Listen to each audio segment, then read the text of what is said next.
হযরত লোকমান আলাইহিস সালাম শুরুতেই যে এত সম্মানিত ছিলেন তা নয়, কিন্তু শুরু থেকে তার কর্মকাণ্ডের ভিতরে হিকমতের নিদর্শন পাওয়া যেত। তিনি একটা মানুষের ছাগল চড়াইতেন, তিনি রাখাল ছিলেন প্রাথমিক সময়। একদিন ওই ছাগলের মালিক এসে বলে, ও লোকমান, তুমি আমার জন্য একটা ছাগল জবাই করবা, আর ছাগলের সবচাইতে সুস্বাদু জায়গার গোশত আমার জন্য নিয়ে আসবা। হযরত লোকমান আলাইহিস সালাম একটা ছাগল জবাই করার পর ওই ছাগলের হৃৎপিণ্ড আর জিহ্বার গোশতটা নিয়ে মালিকের সামনে হাজির। মালিক এবার বলতেছে, লোকমান যাও আরেকটা ছাগল জবাই করো, এই ছাগলের সবচাইতে নিকৃষ্ট জায়গার গোশত তুমি আমার সামনে হাজির করবা।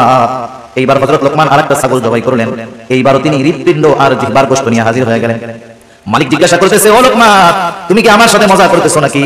তোমাকে সবচাইতে উত্তম জায়গার গোশত আনতে বললাম, তুমি হৃৎপিণ্ড আর জিহ্বার গোশত আনছো। আবার সবচাইতে নিকৃষ্ট জায়গার গোশত আনতে বলেছি, তুমি হৃৎপিণ্ড আর জিহ্বার গোশত নিয়ে হাজির হইলা, কারণ কি?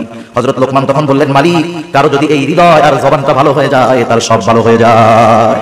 মালিক, কারো যদি হৃদয় আর জবানটা খারাপ হয়ে যায় তার সব কিছু খারাপ হয়ে যায়, সে সবচাইতে নিকৃষ্ট হয়ে যায়। রাসূল আকরাম সাল্লাল্লাহু আলাইহি ওয়াসাল্লাম এই জন্য বলেন, ইন্নাল্লাহা লা ইয়ানজুরু ইলা সুওয়ারিকুম ওয়ালাকিন ইয়ানজুরু ইলা কুলুবিকুম ওয়া আমালিকুম। আল্লাহ তাআলা কারো সূরত দেখেন না, কারো সিরাত দেখেন না।